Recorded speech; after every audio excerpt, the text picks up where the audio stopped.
My name is Carrie March, and I am 40 years old, and I live in Charleston, South Carolina, with my husband and my dog.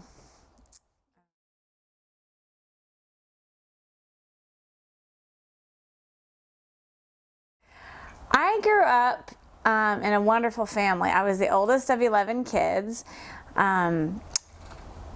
6 girls and 5 boys. We grew up in a little town, 10,000 people, little Walnut Grove across the street from the lake. My dad called it the poor man's side of the road. And it's a really, really nice family I grew up in, really blessed. Well, Andy and I, we lived in Chicago, and I have always wanted to, I've always had a heart to work with broken kids. Like, that has just always been my heart. I've always, I remember when I was little, I used to want to work at an orphanage. My girlfriend and I, we would dream of that, you know, helping little orphan kids and whatever. But as I grew up, I always had a heart for broken kids, you know, in my own country.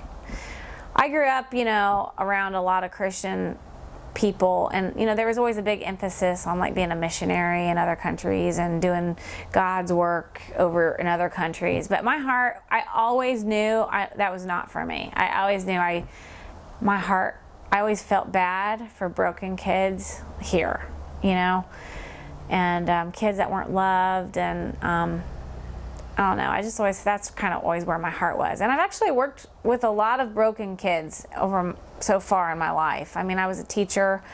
I lived with a couple girls that were being raised by their grandma because their mom wouldn't or couldn't, and a little bit of both, take care of them, you know. They were students when I was a teacher, and then I lived with them for a couple years and helped homeschool them, and they had been abused in many different ways.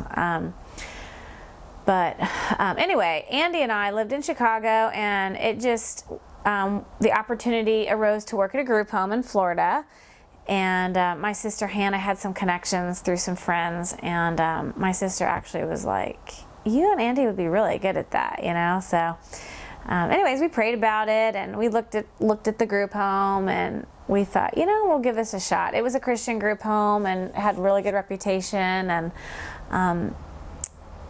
you know, we never dealt with foster kids before. I was new to that, but we wanted to give it a shot, you know. So we decided to, we interviewed, we sent them our resume, and we did phone interview, and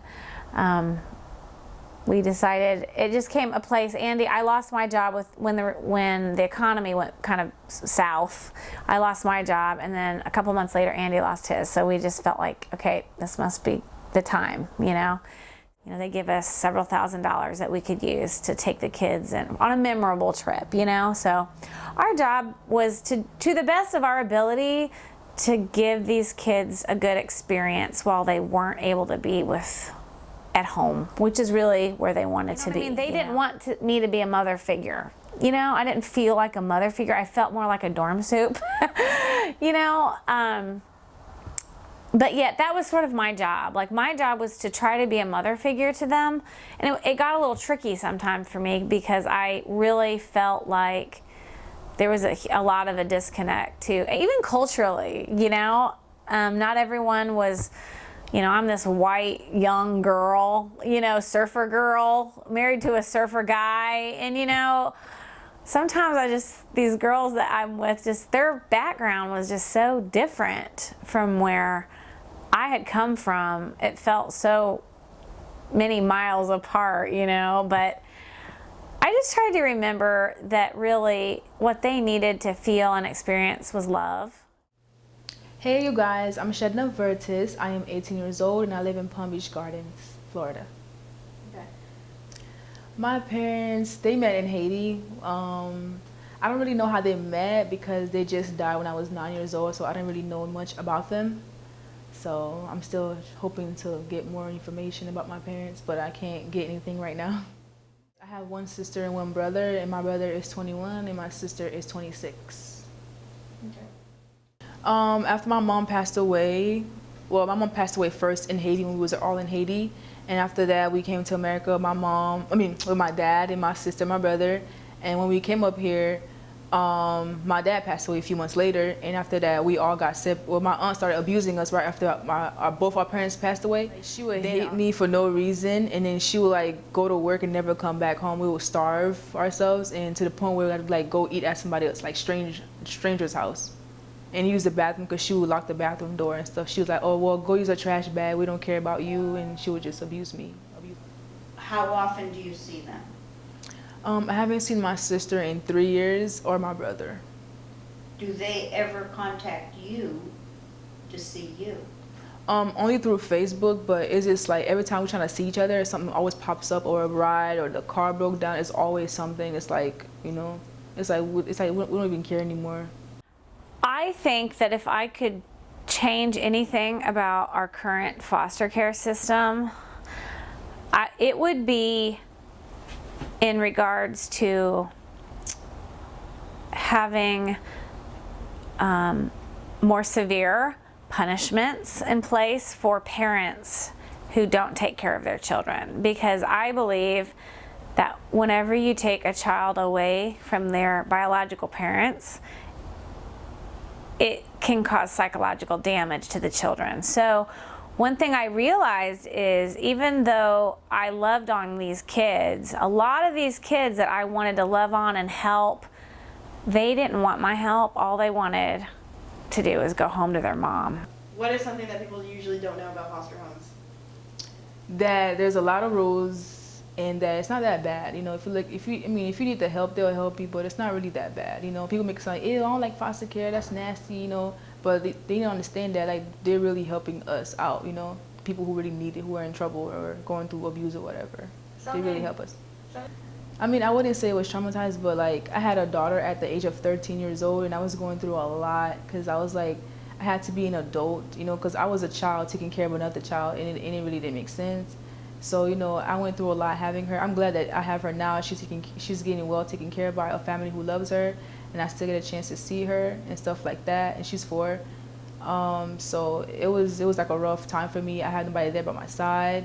I was trying to get adopted by a family who can take me and her in, but nobody wanted me and her together. So I was trying to take care of her, and I took care of her for about 4 months. And after that, I was thinking about, you know, giving her up to somebody to a family who can take care of her, like both mom and father, because I couldn't do all that by myself, and I had school to focus on and all this. It was really hard for me. So. Do you know a lot of people who are teen moms? Yes, I do. Most of my friends are teen moms. I have options, but those options, they were not good for me at all at that time, because I was really young, and I didn't want my daughter to go through that. And plus, where I was living, that group home, it was really nasty. It was a whole bunch of like girls who just disrespectful, and it was really bad. And plus, I didn't trust those staffs in there, so it was really hard for me. If your daughter was to see this, what would you tell her? I'll tell her I love you, and I'm coming to see you this summer, and you're safe, you're in good hands, and God bless you. And we actually had one girl that came to live with us that had gotten pregnant, and she had a little baby, and she ended up deciding to give it up for adoption. But she loved her baby very much, and she did it because she loved her child. She knew that she was too young to give her baby the proper upbringing. And so she was able to, with some counsel and help, make the decision to give her baby up for adoption. My future goals is to go to college, study for dental hygienist, and after that, my second thing is to be a nurse. You know, get into that field. You know, just helping other people.